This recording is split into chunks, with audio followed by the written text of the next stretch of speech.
Shalom, shalom, and welcome once again to the House of Selah Ministries as we continue in the series called the Hebrew series, a deep reading through the book of Hebrew.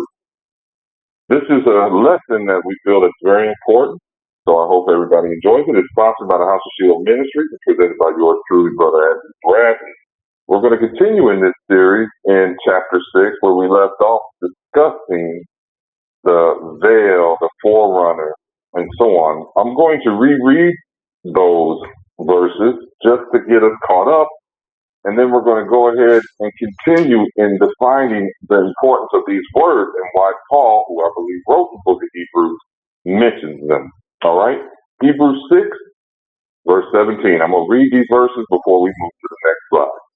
Wherein Yahuwah, willing more abundantly to show unto the hires of promise, not the world, the immutability of his counsel, something that cannot change, immutability, confirmed it by an oath, that by two immutable things, unchangeable things, in which it was impossible, or is impossible, for Yahuwah to lie, we might have a strong consolation, who have fled for refuge, to lay hold upon the hope set before us, which hope we have as an anchor of the soul, both sure and steadfast, and which entereth into that within the veil, whither the forerunner is for us entering, even Yahusha, made an high priest forever after the order of Melchizedek, not after the order of Levitical Order or anything like that. The order of Melchizedek, the priest forever. So if he's the high priest forever, and he goes beyond this veil, then we need to know what this veil is. Why is Paul mentioning it? Where does it come from? And so on. That's why we're talking about the veil and the forerunner. In part 8, we already discussed the veil. In part 9, we're going to start off discussing what is a forerunner, which shouldn't take us too long. All right, so let's go ahead and get it going. Let's get the show going. All right. The forerunner is someone who goes before you. All right. So it's somebody that goes before you or in front of you in your presence as well. And it's someone or something that has existed before you. It can mean both. Our mediator, which we've discussed in the prior series, our mediator, Yahusha, does just this. And that is where the church stops. They just say, oh, he's our mediator. How does he mediate, though? How does he mediate? We'll discuss that as we continue. Our mediator goes before us. So it's not us going in this veil. He goes before us, in front of us, through the veil to the Father. But so that's what we're talking about here. But we also need to understand that his priestly order is actually a forerunner. And it's that order that's eternal and will be used on our behalf forever, because he fulfills his priestly role forever, right? Under this order. It predates the Levitical order. Mm-hmm. Genesis 14, 18 through 19. I'm going to read that to us now. And Melchizedek, king of Salem, brought forth bread and wine, and he was the priest of the Most High God. Some people will say Most High God. Some people will say Most High Yahuwah. And he blessed him and said, blessed be Abram of the Most High, possessor of heaven and earth.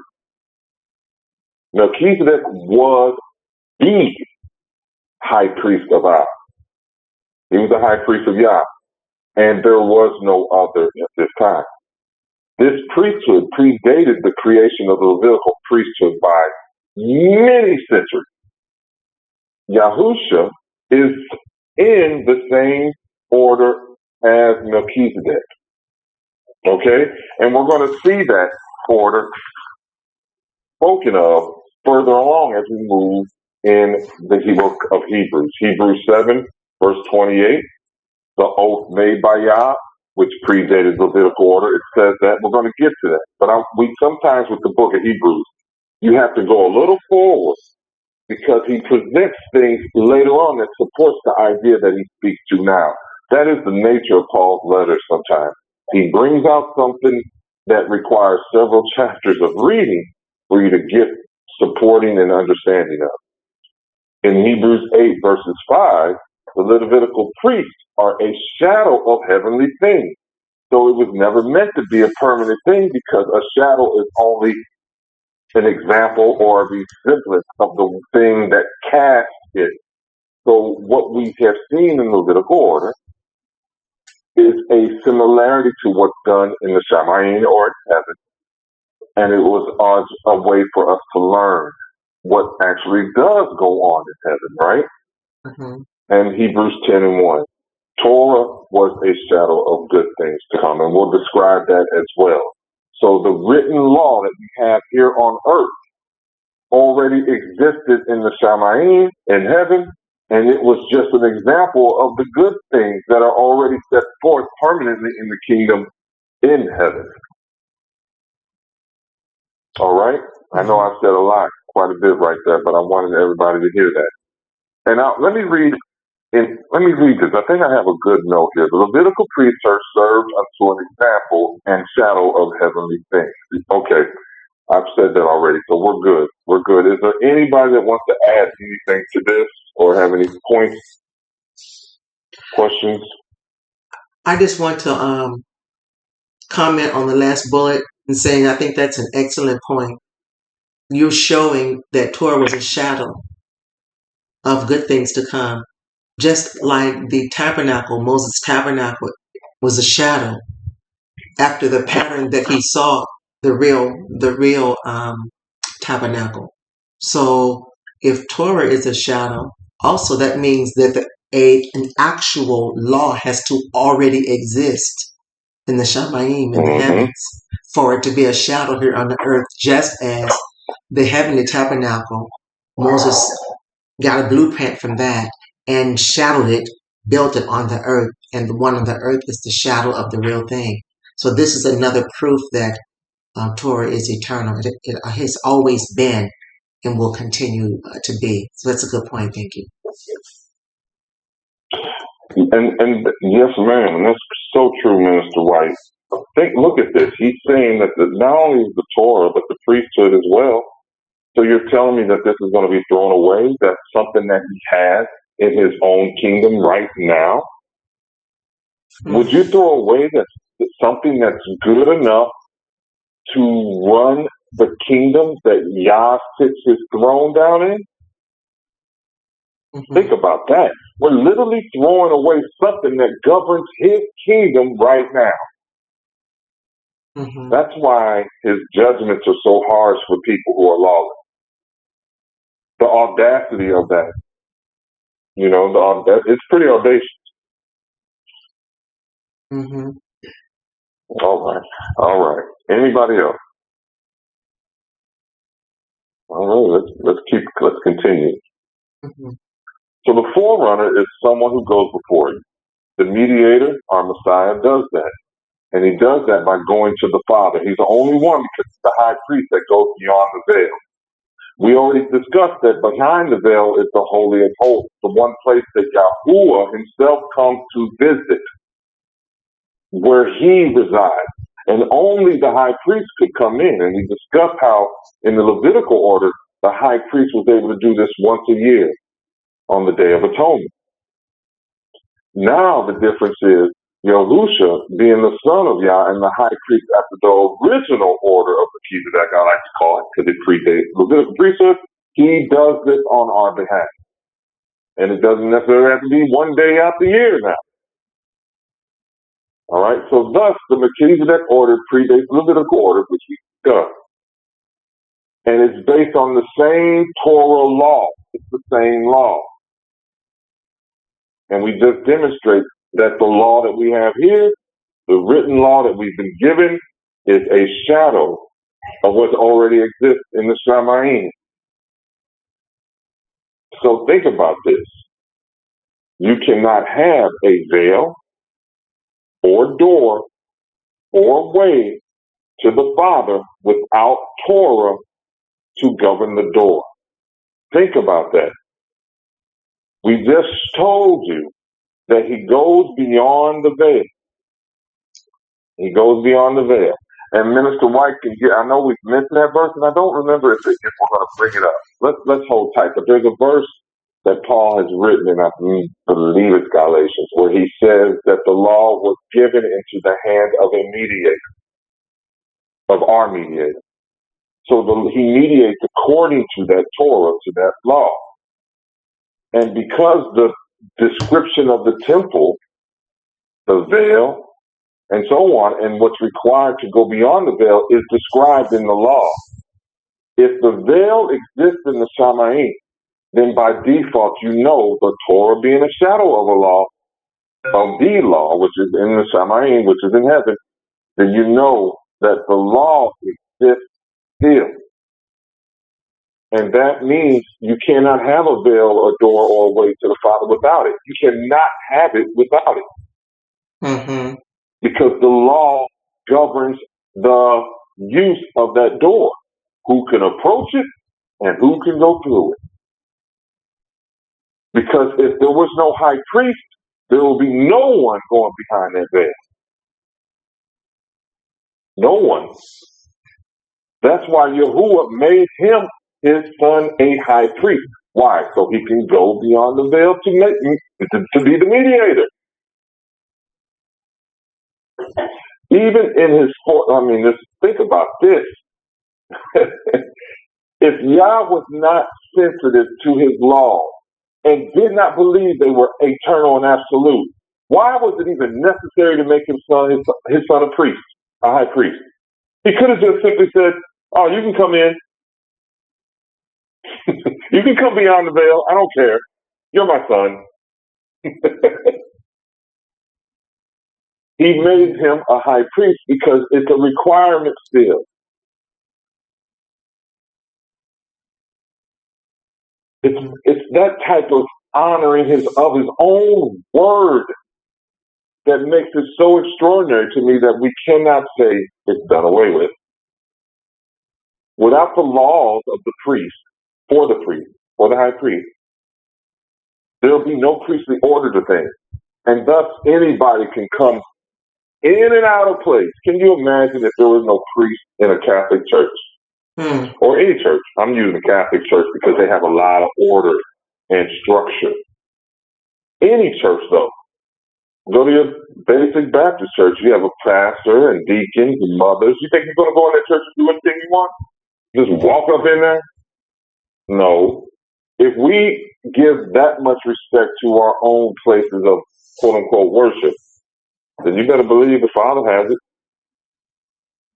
So understanding this, can you see how it's unimaginable approaching Yah without law? It's unimaginable. You can't even think that one up in your head. It's impossible to do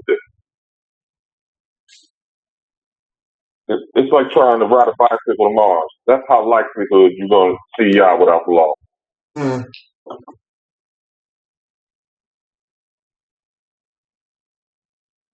Okay. All right. Anybody else want to add anything? I was thinking another reason. I do. You go ahead, please. You go ahead. Okay. Thank you. You said you're speaking of the church having a law and how you can't walk in there and do anything, but actually you should be able to walk in there and do anything because they said that the law no longer exists. So if your church is supposed to be a replica of what's happening in the Shamayim, but yet you said there's no more law in the Shamayim, then why do you have law in your own church? Correct. Okay. That's exactly what I'm saying. You're foreshadowing. Number two, what you said about mediation. The U.S. attorney is always a prosecutor. So the prosecutor has to know the law. And then the lawyer has to know the law. So if there is no law, then how do you have a mediation on your behalf? What is he mediating based on what? On grace? Love. On faith? That doesn't need mediation. The blood does not need to be. It speaks for itself. So therefore, you cannot have a mediator without law. So therefore, if you say he's a mediator for you and you agree with Hebrews, that you're teaching that scripture, do you have to agree with the fact that he has a law to mediate with? Mm-hmm. That's all I want to say. Thank you. Oh, no, ma'am. Yes, ma'am. Minister Ronnie, you just hit the nail on the head. Exactly what I was trying to say. Exactly. There's laws. Even let's go beyond the church. Within our country, we have laws. We have more laws in the U.S. than any other country in the world, and we're fine with that. Mm-hmm. We come to Yah, and all of a sudden, we don't want no laws at all. How is that?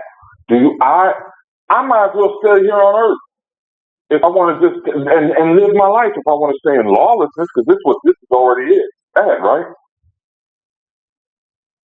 It's already there. Why would I want a heavenly father that's lawless? That's pure chaos. There is not a place on earth that man lives that don't have laws. Hmm. And I don't care how simple they are. You can be from a tribe in the middle of the Arctic. They have their own rules to life in those villages, and you can't do certain things. Hmm. Even when the colonial powers came to West Africa and got their hands on the first group of slaves, some of the earlier groups of slaves, not the first one, because they came from Spain and Portugal, but the ones on the west coast of Africa, they already had laws. You couldn't touch another man's wife. It was death. You didn't steal. You didn't eat anything that died on its own. They had these laws already in place, not knowing they were Torah, but they had them. And these were villages, simple, small communities that had these, nothing big like cities. So you don't need to have a large body of people to have rules. Every size of people, every size population has it. If not, it doesn't survive. Even in the laws of life, there's laws that work. When you throw something up, it comes down. If that law did not exist, it will never come down. You'll lose it. There won't be any sports in the world because every basketball will be in order. Mm-hmm. Every baseball and football will get lost. You have to have laws just to function. So I don't understand the concept of law. Not from now having my eyes open in the truth. All right, enough ranting about that. Anybody have anything else?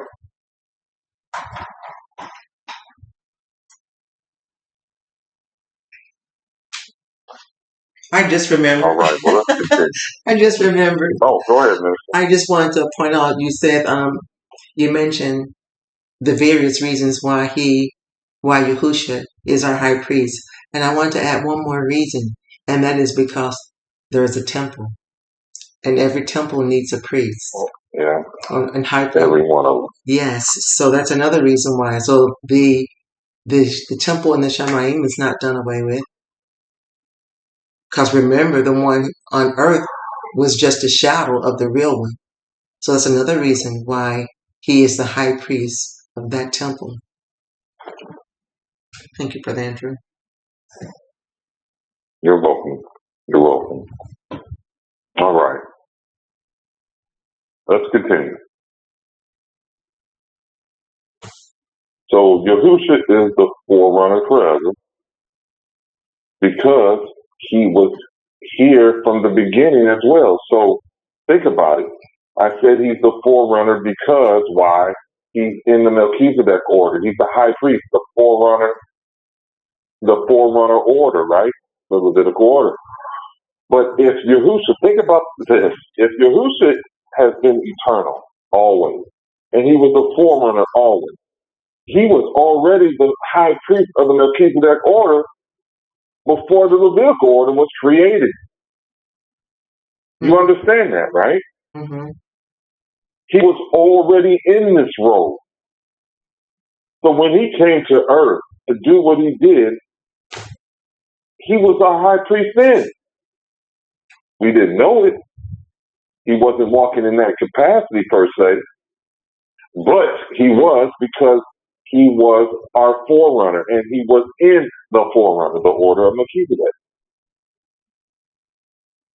Brother, can you read 1 Corinthians 10, 1 through 4?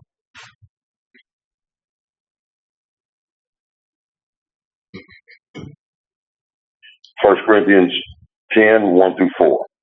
Moreover, brethren, I would not that ye should be ignorant, how that all our fathers were under the cloud, and all passed through the sea, and were all baptized unto Moshe in the cloud and in the sea, and did all eat the spiritual meat, and did all drink the same spiritual drink, for they drank of the spiritual rock that followed them, and that rock was Mashiach.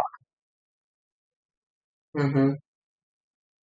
All right, so the reason I wanted to bring this out, and I love this verse, because one, Paul is really stating here, proving that the Corinthian letters cannot be to non-Hebrews, because non-Hebrews, the church will say this, well, that was a mixed multitude, right? They will say that. They were, all right, let's say this. You had some Egyptians. Yeah, you probably had some Egyptians mixed in with that. But he says, our fathers. And they weren't the fathers of Egyptians then. And we know that you could twist this, but he's really speaking to Hebrews. He's really speaking to Hebrews. And they were fed from the spiritual meat and the spiritual water that came from the rock, and that was Yahusha. So Yahusha was in a priestly role in the wilderness, teaching them what? Torah. He was there even in the wilderness, and it goes back even before that. Anybody have anything they want to add to this? Mm. All right, let's keep going. Come on, computer. Okay, there we go. Minister White, you mind reading Exodus 16 and 4? Sure. Then said Yahuwah unto Moses, Behold, I will rain bread from heaven for you, and the people shall go out and gather a certain rate every day, that I may prove them whether they will walk in my Torah or no. All right, thank you, Minister. Mm-hmm. Let's think about this. Let's think about this, because we're going to read further. Why would Yahuwah relate gathering bread a certain way to obeying Torah? It was not just bread, but manna, a spiritual food, Brother Gianni. I saw your message. A spiritual food that taught Yashar the way of Yah. All right, so Yahusha explains further the bread from heaven in a minute. We're going to talk about that. But this bread of heaven was to learn, to eat, to take in this law, this Torah, this teaching. This was a spiritual taking in as well. You understand? Mm-hmm. So there's a spiritual thing going on here. So what is this bread of heaven? And that's what we're going to talk to next. Okay? People, I hope everybody's following. Mm-hmm.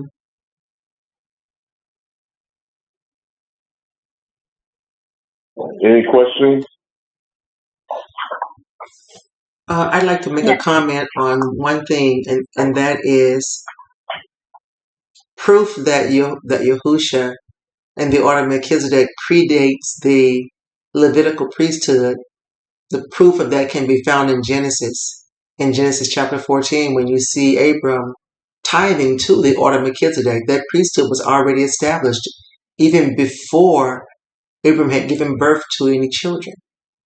Before Isaac, Jacob and 12 tribes, which Moses comes later, the order of Melchizedek already existed.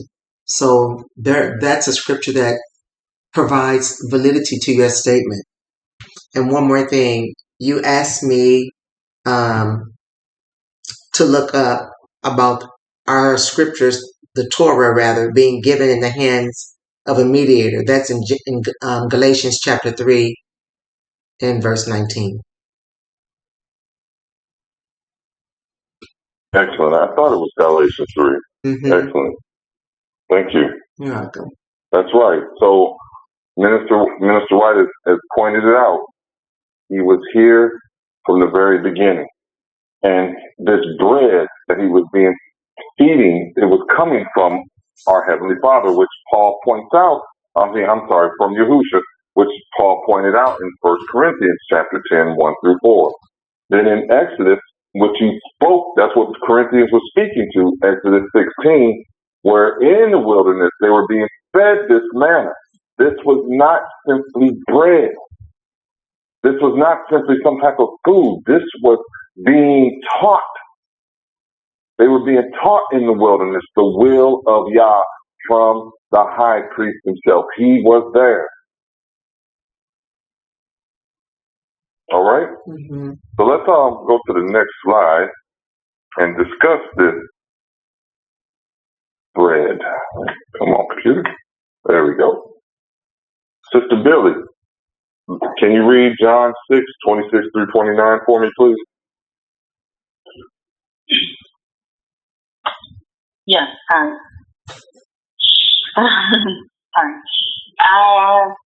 John 6, 26 through 29. Yahusha answered them and said, Verily, verily, I say unto you, ye seek me, not because ye saw the miracles, but because ye did eat of the loaves, and were filled. Labor not for the meat which perisheth, but for that meat which endureth unto everlasting life, which the Son of Man shall give unto you. For him hath Yahweh the Father sealed. Then said they unto him, What shall we do, that we might work the works of Yahweh? Yahusha answered and said unto them, This is the work of Yahweh, that ye believe on him whom he hath sent. Hmm. All right. Thank you. Thank you, Sister Billy. Listen to what he says. Verily, verily, I say unto you, ye seek me not because of these miracles that he did, not because of that, but because ye did eat of the loaves and were filled. I thought the food miracle was the miracle, right? I thought the feeding of the 5,000 was the miracle. So why would he say you weren't all here because you love the miracle? You got filled. You got filled. Filled with what? Labor not for the meat which perish, but for that meat which endureth unto everlasting life. The meat of Torah, which Yahuwah said in Exodus, we just read, right, in Exodus in the previous slide, where he said, I will give them how to take in this bread, how to collect this bread, learn of this bread, and see if they will disobey my Torah. Mm-hmm. So they were impressed with the filling of the word, his teaching. So, and think about this. These weren't a bunch of starving people. They came out there to see him. They weren't a bunch of starving peasants dying. They were hungry for the word, for the spiritual food that Yahusha gave them. That's why he said, that's why you're here. Not because of the miracle, but because of what I'm feeding you. Mm-hmm. So he is the giver of the bread. He is this bread. And we're going to talk about it a little more in the next slide. Before we do, anybody have anything? I think we're good. All right. Before Brother Gianni, let's continue. I was just about to. Oh my goodness. Brother Gianni, go ahead and read John 6, 30 through 33. They said therefore unto him, What sign showest thou then, that he may see and believe thee? What dost thou work? Our fathers did eat manna in the desert, as it is written, He gave them bread from heaven to eat. And Yahusha said unto them, Verily, verily, I say unto you, Moses gave you not that bread from heaven, but my Father giveth you the bread, the true bread from heaven. For the bread of Yahuwah is he that oh my gosh. For the bread of Yahuwah is he which comes down from heaven and giveth life unto the world. Mm-hmm. Mm-mm-mm. Thank you, brother. Think about what he just proved, the point that we've already been talking about. He said Moses didn't give you your fathers to eat in the wilderness. It was the Heavenly Father. By who? Who was in the wilderness? 1 Corinthians 10 told you that. It was Yahusha. Mm-hmm. Feeding them what? That bread, Mm-hmm. that manna, that spiritual meat and that spiritual drink. But they would not believe he was the son of Yahuwah in this time at this point. He's telling them at this point that he's the very same bread that was in the wilderness. He's the very same one that was teaching them then.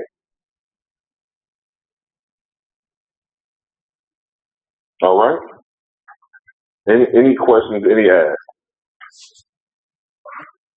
Yes, I'll comment. And the very same bread that was being taught in the wilderness is the very same loaves he was offering them on the page before, on the scripture before that, before this one. It's the same bread. It's the same bread.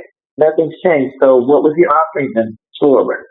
So how then can you say the law does not exist when the bread is the same bread? He just said it's the same bread. Mm-hmm. That's a good point. That's a good point. Oh, very good point. Yes, ma'am. This says it right there. Mm-hmm. Exactly. That is a really good point to bring out. Mm-hmm. Because we know if he's saying that this bread I have here is the same one that was in the wilderness, which Moses didn't feed you, my father did. And we know in the wilderness, what did they receive? The Torah, Mm-hmm. the Ten Commandments.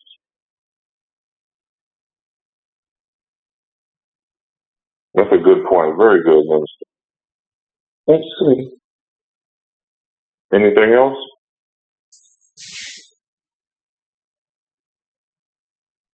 That was good. That was really good. Mm-hmm. All right, let's continue here. Let's see, did it change? Nope. All right, I'll read this one. John 6:34 through 36. We're continuing the book of John. Then said they unto him, Adonai, evermore give us this bread. And Yahusha said unto them, I am the bread of life. So we're demonstrating here that he is the forerunner. He existed in the wilderness. And you can see the connection from the original Old Testament or the original scriptures and what we call the New Testament or what we see now today. They are connected. So there's no contradiction here. He that cometh to me shall never hunger, and he that believeth on me shall never thirst. But I said unto you that ye also have seen me and believe not. Have seen, past tense. So Yahusha declares he is the bread. But they wouldn't believe. Similar in the wilderness in Exodus. They had a lack of faith, or the Bible will say they didn't believe. Even after eating the bread. Even after learning the Torah. And those who did not have faith, or as the Bible says, believe, died in the wilderness.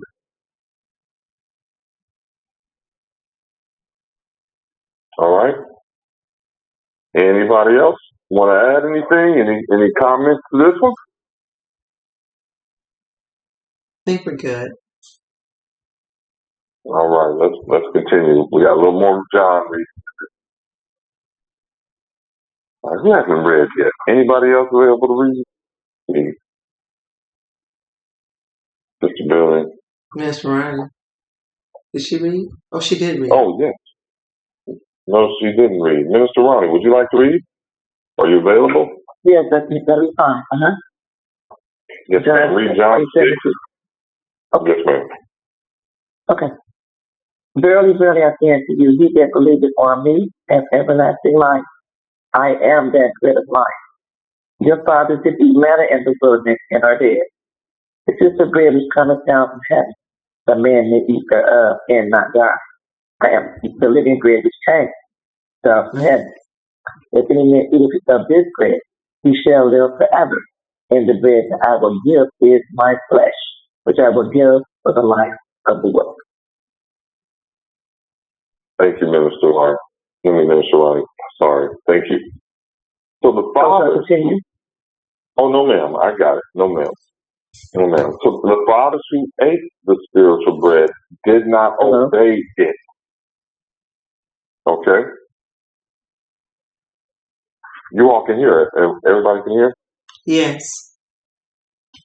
Okay, making sure. Okay. So the fathers who ate the spiritual bread did not obey it. All right? They didn't obey the Torah. Their disobedience resulted in them dying in the wilderness. Mm-hmm. Notice Yahusha said, your father. Not all died in the wilderness due to disobedience. Yahusha was dealing with a people in this conversation who did not believe, who did not have faith. That's because they kept asking him questions and coming after him. But he was showing that they are like their father, doing the same thing their fathers did. They're being fed this spiritual life, this spiritual food, not believing, not having faith in it, not obeying. That's what faith is. Obedience and belief put together. Yep, they did. They received that second death after a point in time. That's true, Brother John. So the point I want us to make clear is that Yahusha was the forerunner in the forerunner, I like to call it. So he was the forerunner before any priest in the order of Melchizedek, which was the forerunner of any priestly order. And that he was the very feeder of our ancestors in the wilderness, giving them the spiritual meat and the spiritual drink. And he was that bread of life in the wilderness. He was that bread of life. Mm-hmm. I hope these scriptures brought that out, how the Old Testament has been confirmed by the New Testament gospel of John. All right?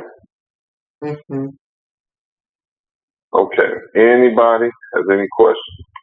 So you say when the scriptures read, he that believes on me is actually saying he that obeys me. Yep. Yes. Oh, okay. Because, and I like how you point little things out like that. Because think about this. You and I in the wilderness, right? Mm-hmm. And we just saw a pillar of fire by night and another one, a cloud one by day. We have seen food fall from the sky, quail pop up out of nowhere, and water come out of a rock. Before all of that, we saw 10 great plagues just destroy the greatest nation in the world at that time. Mm-hmm. And you're telling me I don't believe Yah and his son existed, especially when both of them were being active at the time? Mm-hmm. You tell me I can't believe what I've seen? They've seen more than what I have. That's why he said, blessed as those who believe and have not seen. We didn't get to see what they saw in the wilderness. But it wasn't the fact that they didn't believe. It was the fact they had no faith in loyalty to Yah. And the example of that is when Moses disappeared for 40 days on that mountain, they dropped Yah like a ton of bricks. No loyalty. I guess Yah's gone. It's been 40 days. I might as well get kicking like I used to in Egypt. Here come that golden calf. And so on. There was no faith, no loyalty to Yah, no obedience. And that's the reason why they fell, not because of belief. That is a poorly translated Greek word because the Greeks just didn't have a better word to use, and it's been passed down into the English. All right. Anybody else?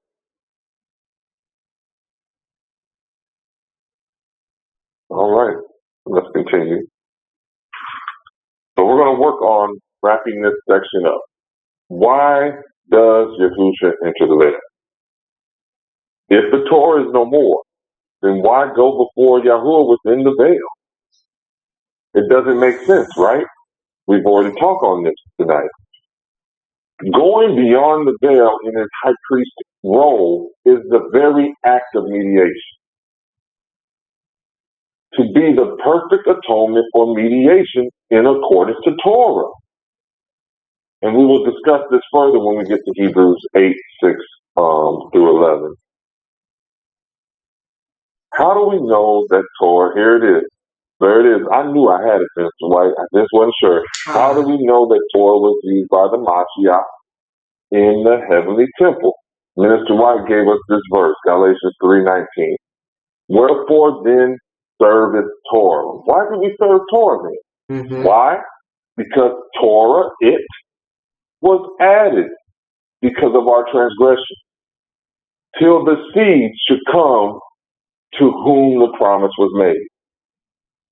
And it, Torah, was ordained by the angels in the hand of a mediator. And if you continue, he will say, and there's only one mediator, which is Yahusha.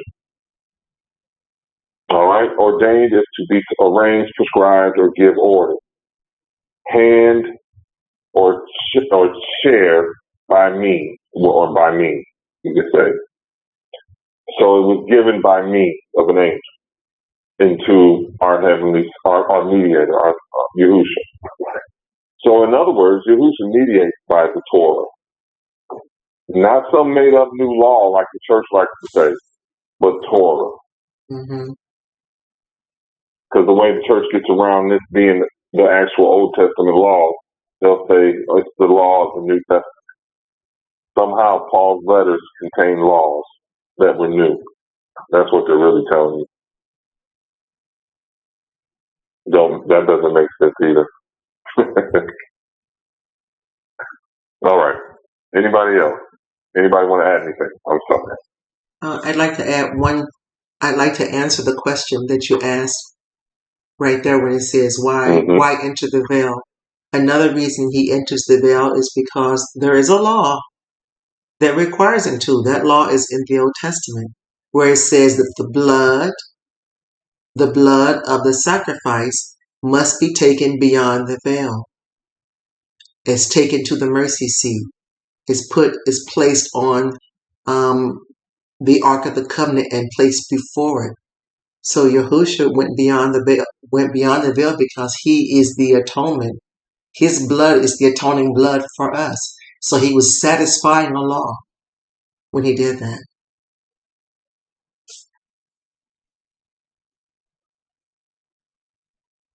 Yes, ma'am. That's excellent.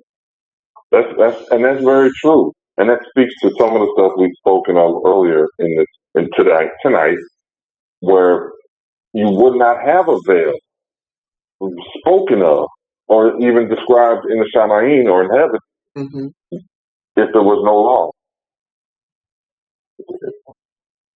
You wouldn't have it. All right. Anybody else? All right, let's continue. All right. In summary, the veil separates the set apart one. We talked about that. From Yahuwah. The set apart ones have access to Yahuwah by the veil, which is Yahusha, by Yahusha. They don't go in there. They don't go through it. It's Yahusha that does it for us. Yahusha is the forerunner, or the one who goes before Yahuwah for us. He is our high priest of the order of Melchizedek, which predates the forerunner to the Levitical Order. He is our mediator, Yahusha, the one who approaches Yahuwah on our behalf. And Yahusha has the Torah in hand, and thus you must have Torah as well.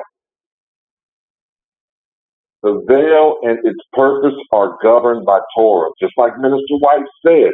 Think about this. I've said this before. I cannot go before a judge lawless. I don't stand a chance. If I'm going to deal with what is right and wrong, I must have a law present. The church will tell you that there is no law. Then how in the world can you say what's right and wrong? And you ask them, and they still will tell you there is no law. I've had one say, well, we're not under the law, but the law is not done away with, and the law does prescribe sin. But yet you don't have to do the law. He's contradicting himself.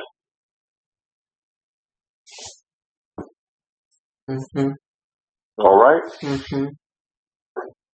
Okay, so anybody have anything else on this? This ends chapter 6 of the book of Hebrews.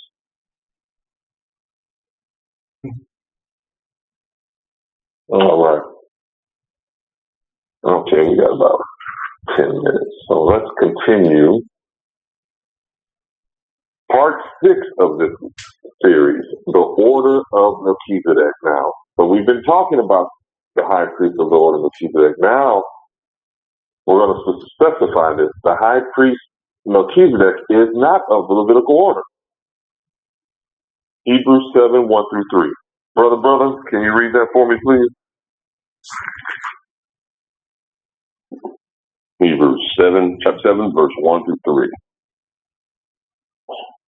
For this Melchizedek, king of Salem, priest of the Most High, Elohim, who met Abraham returning from the slaughter of the king, and blessed him, to whom all else Abraham gave a tenth part of all, first being by interpretation, king of righteousness, and after also king of Salem, which is king of peace, without father, without mother, without descent, having neither beginning of days nor end of life, but made like unto the Son of Yahuwah, abideth a priest continually. All right, thank you, brother. So we've discussed so far that Yahusha is our high priest after the order of Melchizedek. Okay? But I want to point out something. I like to highlight this. Now, Abraham gave a tenth part of all. All right? A tenth part of all. He was doing tithing before Moses was even thought of. All right? So there was a law Abraham was following. How? Because he gave it to the high priest. How would he know this? There was a law present. And we know that Abraham was considered righteous. We know that. And we see that this Melchizedek was the king of righteousness. So this king was an obedient person to the Torah, because righteousness, which will be translated to Sadiq or Sadiq or Dikayo Sune or Dikayo in Greek, which means obeying divine law or being lawful in judgment. So this king was an obedient person. He was obedient high priest. All right? Melchizedek. If you look at the words, they're literally two Hebrew words. Melchizedek, king of right. Malchi equals king. Zedek equals righteous or righteous. King of righteous or righteousness. Right there in the name, you don't realize it, that it's two Hebrew words. Two Hebrew words. It's a title. Yes, it is. It is really not a name. That's an excellent point. Yes, ma'am. It is a title. It is a title. So the order of the King of Righteousness. That really says it all. how can you avoid the Torah when you understand the definition of words, especially a word like righteous? Anybody else? Anybody have any questions? I'd like to make one comment about what you just highlighted regarding Abraham giving a tenth part of all, which is a tithe. He gave that to Melchizedek. Do you know that he taught his children to do the same thing? Abram taught his children, his son, Isaac, to do the same thing. Let me be specific. He taught Isaac to do it, and Isaac taught Jacob to do it. And you see Jacob doing it in Genesis chapter 28, in verses 20 through 22. You see Isaac saying that he would give, if Yahuwah will be his Elohim, he says he would give him a tithe also. Same thing his great-granddaddy did, or his granddaddy did.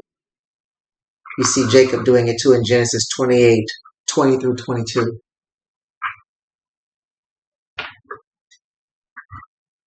Gotcha. I understand. Yeah, that is so true. That is so true. Now you got me thinking. I want to make sure I clarify to the audience why Paul ended where he spoke of Yahusha being the forerunner for us in the veil as the high priest of the order of Melchizedek. Now he comes in to make sure you understand the Melchizedek order comes from the line of Judah and not from the Levitical order, the Aaron, from the sons of Aaron, because he sits here and he says things like this. He says that after that also King of Salem, which is King of Peace, without father, without mother, without descent. So he didn't have some type of lineage to prove that he was from the priestly order of Aaron, right? Of the tribe of Levi. But in reference to our Messiah, having neither beginning of days nor end of life, but made like unto the Son of Yahuwah. But he embodied a priest continually in that order. He was the only one. That's why he moved from describing Yahusha at the end of 6 to moving to the high priest Melchizedek himself to prove that this order is not the Levitical order. I just want to make that piece clear. Mm-hmm. All right? Anybody else? Any questions? No, thank you. Okay, dokie. Now, Paul was quoting something here. Let's discuss Melchizedek in better detail.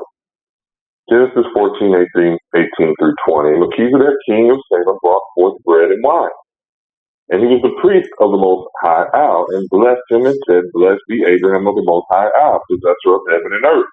And blessed be the Most High Al, which hath delivered thy enemies to thy hand. And he gave him tithes of all. So if Yahusha is our high priest of our profession, and he is after the order of Melchizedek, then what tithe was given to Melchizedek, or under the Melchizedek order?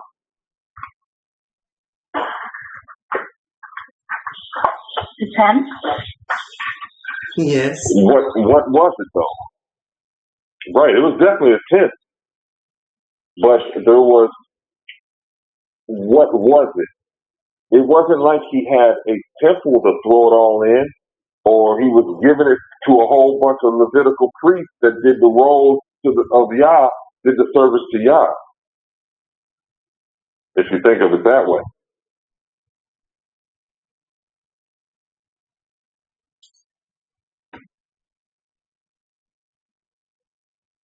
Here, let me move to the next slide. The book of Yashar speaks of this in more clarity. All right, let's continue. Minister White. Yes. Paul was quoting. Let's see what Paul was quoting. Read Yashar 16, 10 through 12. 4. And Bera, king of Sidon, and the rest of his men that were with him, went out from the lime pits into which they had fallen to meet Abram and his men. And Adonizedek, king of Yerushalayim, the same was Shem, went out with his men to meet Abram and his people, with bread and wine, and they remained together in the valley of Melech. And Adonizedek blessed Abram, and Abram gave him a tenth from all that he had brought from the spoil of his enemies. For Adonizedek was a priest before Elohim. All right, thank you. So you see, he brought all the spoil from his enemies. And I know if I defeat my enemy, I'm not going to ignore precious metals and fine clothing and just go for the animals. That wouldn't make sense. And the fruits and The vegetables. spoils are... I'm sorry, Minister? I'm just laughing. I said the fruits and vegetables. I'm sorry. Go ahead. Yeah, I'm just going to get fruits, vegetables, and animals. I'm going to ignore the precious stones and metals and clothing and weapons and all the things that have value.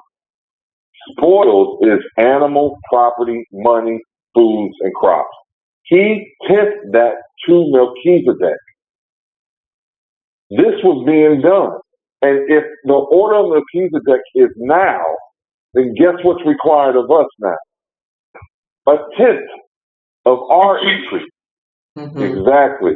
And it does include money. Why? Because the spoils of our enemy included that as well. That's what we're seeing here. And when you look up the definition of spoil, you'll see it included animal, property, money, Mm-hmm. food, and crops. Mm-hmm. So since we are now followers of our high priest forever after the order of Melchizedek that David prophesied about, Paul has spoken about, then we are under the same still requirement. So with those who say that tithing is no more, I'm not talking about the church. I'm talking about those who are outside the church. Then they're incorrect. And they're in that era because a lot of them refuse to understand a book like the book of Hebrews. We got time for one more slide. The book of Genesis supports this as well. I have a question. Yes, ma'am. I think it's stupid, but okay. So if we obviously know we tithe, like the money that we get or whatnot, but I guess my question is, if we have property or if we have animals, would we have to tithe that too, like today? Let me answer. It is an increase. Yeah, it is. But Minister White, go ahead, please. I was going to say, for example, if someone brought you a cow, just for example, and if you're not in the cow business and you're not a farmer, then you'll probably sell it. And the proceeds from that you keep, but you tithe the portion of the proceeds that you receive from selling the cow. Oh, that makes sense. Okay. Mm-hmm. That would be with investment too, right? I'm sorry? Any kind of investment. That would also be with investment too, right? With any kind of investment. Yes, that is correct. Because the scripture says that you are to tithe on the increase of what you get. So whatever that increase Correct. is. Mm-hmm. Yep. Yep. Okay. Thank you. You're welcome. You're welcome. Now let me read this last slide and we're going to end it here. So what was tithed in Genesis? Since we went to the book of Yashar, and some will say, well, that's not in the Bible, even though the book is mentioned by name in the Bible. Genesis 14:16. And he brought back all the goods, and also brought again his brother Lot, and his goods, and the women also, and the people. The goods was what he gathered after he kicked all them people's butts and got Lot back, his brother back. The word good is defined by goods, riches, substance, Mm-hmm. property, and possession. Mm-hmm. That's everything. That's what he brought back. So if tithe is all of these, then it is not just crops or livestock, but possessions and riches such as property, clothing, money, precious metals, and stones. Since we are under the same order of Melchizedek, we follow the pattern of the patriarch Abraham, who tithed of all his increase, whatever it may have been. This differs because in the Levitical order, you tithe, you use money to tithe in certain situations, but they would bring their increase. And that increase may have been food or crops and livestock. It may have been that just so if the journey was too far away, you would convert it to money and carry the money with you to Jerusalem to bring your tithe, for example. But here, this specifically demonstrates to you, and with complete clarity, that tithing is also your financial increase, not just your substance. And through our lives, we have a financial increase to buy substance. We are not given substances such as cows and stuff like that typically, right? To increase our wealth. We're given a currency that's different for us, the majority of us. But if we were a farmer, for example, and farmers are treated differently, even according to federal and state law. They had a healthy year and they had a large increase in their herds. They can tithe. How would they do it? They may sell it, get the money, and the money they will tithe, because if they wanted to give to an organization, they can't give a cow, for example. So they sell the cow for a certain earnings and tithe the earnings, for example. All right. Anybody want to add to this or any questions? You remember when All right. Yahusha spoke about the widow's mite? That's over in the New Testament. How come she didn't come with some fruits and vegetables? She brought money. Although it wasn't much. It wasn't much. But he says she gave more than everyone else because she gave out of her need, out of her necessity. It's all that she had. So that's another point to show you that tithing is including monetary resources. Many people today want to make it out to be vegetables and fruits and animals, but even if it were so, and they bring that in, all the ministry could do is turn around and sell it, and still it turns into currency. So why not use? Why not convert it? In other words, during the Old Testament, how did they buy their gold? How did they get their wood? You think they traded animals? How did they give money? There were coins that were required from each person. Where did they get that from? So when you read, you can tell that there was trading going on where they were receiving cash in exchange for some of their goods or their crafts or some type of workmanship. And there was a requirement, a law for them to each person to give. I forgot how much. Everyone had to give the same amount, rich or poor, and it had to be money. It was not food. It was not animals. It was not crops. It was coins. So it's always been all of it, and that's something we should remember. Okay, thank you, Brother Andrew. You're welcome. Anybody else? All right. Well, we thank the Most High for this. I hope everybody enjoyed tonight's discussion in this lesson. I believe that it's very informative because seldom do we understand the importance of the book of Hebrews. It really gives you an understanding of where we're supposed to be and what order we're really under. And it proves also that the Torah has not gone away at all. So I thank the Most High for tonight. I pray that you will join us in the coming weeks as we continue in this series. And shalom, everyone. Shalom.